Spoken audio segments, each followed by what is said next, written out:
Hi guys, welcome back to the Far Southwest podcast. Today's topic will be about the moral theory called sexual contract slash feminist theory. I will go into more detail about it during this episode and how it connects to current events that are going on today. As I go on in the episode, I will also be quoting some examples from Pateman's book about this theory. I'm so sorry.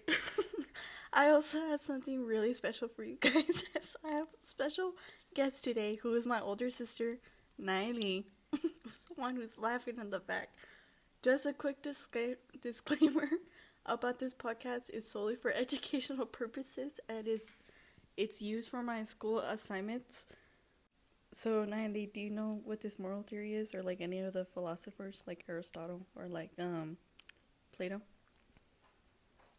Not really. I've read some of it, but not thoroughly like I was supposed to. Oh. Okay. So, let me explain really quickly. So, according to Pateman, which her name is, I forgot her first name, but it starts with a C. The sexual contract theory is a genesis of political right, which explains that the exercise of right is legitimate based on gender. As an example of this quote, freedom and subjection, women are not party to original contract through which men transform their natural freedom into the security of civil freedom. Women are the subject of the contract. The sexual contract is the vehicle through which men transform their natural right over women into the security partial right, end quote. That can be found on page 6. As Padman goes into further detail about different ideologies, it is also mentioned that the social contract has heavily suppressed the sexual contract. Although many deny that this has ever been done by the social contract, the sexual contract is never discussed since it is something that is a delicate subject for everyone. As also quoted in the book, quote, feminism is like socialism, is inflicted to some degree in contract, and despite controversy for more than a decade among feminists about the concept of patriarchy, remarkably little attention has been paid to the contractual character of modern patriarchy, end quote. That can be found on paraphrase X. The reason why I'm using this quote as an example, it is from my weekly discussion 8 from a couple weeks ago. In this post, I mentioned that women since the beginning of time have been seen as property or birthing machines. So many other stereotypes have also been applied onto women for centuries. For example, women are considered to have quote-unquote no value since they would be traded off for a cow or a goat so easily. Another more commonly known example is women being paid less than men. This is all because of the idea of not being seen as an intellectual being, among other reasons contributing to this issue. So do you kind of get like the basis of what this moral theory is? Yes, I do.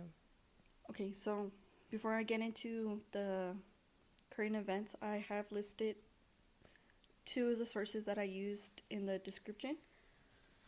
So starting off with a well-known topic of the overturning of Roe v. Wade in 2022, not only did it cause so much turmoil to women emotionally, but also caused physical harm. According to ProPublica, after the ban on abortions took place in Texas, the sepsis rate in women in their second trimester increased rapidly. 2 well-known cases that happened after the ban were 2 women who passed of complications during their second trimester. Doctors were limited to the life-saving efforts they would have provided to both women, yet were unable to do so because of the rule of this outlaw. Although many doctors had predicted that something like this would happen when the ban was put into place, doctors cannot just disobey this ban since they are being threatened with up to 99 years if they perform anything that is considered an quote-unquote abortion. Yet the outlaw contradicts itself since doctors are only allowed to do anything if it is a quote-unquote a medical emergency. This issue of this expectation has caused outrage among doctors and others about what is even considered a medical emergency, whether it is putting multiple women at risk. One of the cases I mentioned before was a young woman named Nevaeh Crane, who was only 18 years old and was in her second trimester of pregnancy. Unfortunately, the doctors were unable to do anything to perform life-saving measures since if they were able to remove her unborn child under the outlines of the embargo, it would be considered an abortion, since the fetus still had a heartbeat. They had to wait till the fetus had no heartbeat in order to evacuate the baby from her uterus, because then it would not be considered an abortion under the ban. After Nevaeh Crane's death, 111 doctors wrote to the legislature discussing the abortion ban that limits their efforts to provide the proper care. This caused many Republicans to change their point of view on this issue. Many have continued to stick to their beliefs, even if evidence shows that this effect is harming women and children. So much, in fact, of sticking to what they believe, they also had changed to any women who gets an abortion will either be tried for a homicide charge or they will face the death penalty. If you want to go more into depth of this article from ProPublica, it is listed in the description. Also, a quick little disclaimer, this is educational and this is slightly opinion based. So Niley, what are your thoughts on this so far? Going so far about the article that you gave me, I could see that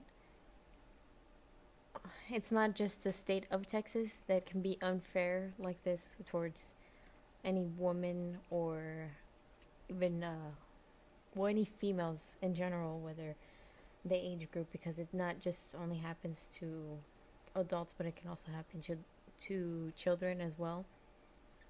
I mean, I can't give too much of my opinion because everybody's is different, but just by reading through and having to deal with this for already gonna go on half a year, and then still having to survive 3.5 more years, it's upsetting, because how many of those people who are sitting in office have daughters, wives? It's ridiculous. So, thank you for your statement. The next event that I'm going to bring up upon is the Beyond the Women's March. This event is a series of broken down events from 2017 up to the latest of 2023, as provided by the article that I found written by Saskia Benchmarker and Aaron Jones. This event was called the reason why this event was called Beyond the Women's March is because women were exercising their right in Washington, D.C. soon after Trump's first inauguration, back in 2016, I believe, as it infuriated many women that he had won the election, as he was recognized for his blatant sexism against many women nationwide or globally, even towards Hillary Clinton. As the stride had 2 million participants globally, with 400 organizational partners who supported this movement. Subsequently, this was a quote-unquote huge awakening for many Americans, as the political party of democracy is at risk, starting the pro-democracy movement. Women globally joined this movement as there is constant underlying attacks on the standards of equality, women's reproductive rights, and democracy. Fast forward to 2022, where the Supreme Court overturned the constitutional right to abortion. During this time, voting rights were also being restricted openly, as states were imposing restrictions on voting. As of 2022, a new law was introduced where you would have to have your ID to vote, which unfortunately this limits a few people from voting. Meanwhile, some state legislators were attempting to restrict political participation by putting forward an unfavorable abortion policies. At the same time, activists began surfacing anti-abortions and anti-democracy activist campaigns. It also brought the resurfacing of the white Christian nationalist movement, where I skipped. Oh, at the same time, activists began surfacing like anti-abortion and anti-democracy activist campaigns. It had also brought the resurfacing of the white Christian nationalist movement, where they would begin trying to gather people at rallies to gain more members. An example that was given was a March of Life rally that was held in Chicago. Women's rights groups were also advocating not only for their bodily rights, but also for violence towards gender and sexual harassment and access to abortion. Along with other contributors who played into this movement, they believed that disassembling an unfair system may require a published advocacy for the need for social transformation. Now a quote from Patman's book that I relate this whole issue to, that we've been dealing with for almost 8 years as a whole, because it's not something that has happened overnight. Yes, this has been going on for centuries, but it has progressively gotten worse since like around 2016, 2017. So the quote is, quote, ownership of property in the person, only men, that is said, are quote unquote individuals. And that can be found on page 6. There are so many other events I can connect this sexual contract to, like the Project of 2025, that is not only putting women's bodily autonomy in harm's way, but is also causing harm to the LGBTQ community, as many things like not having same-sex marriage, hormone medications for transgender people changing the opposite sex surgically, and among other things as well. It even puts the Hispanic community at risk, as lately, or any other communities that are trying to currently enter the U.S. There has been many people that are being deported and being held at these facilities and are most of the time unable to contact the outside world and what is going on there. But this is all just some examples I connected to this moral theory as we're learning it during ethics class. So, what do you think of what I said so far about this moral theory? So, what do you think? I think it's very educational to be able to provide this information to a lot of people, and you informed me more into looking into these articles.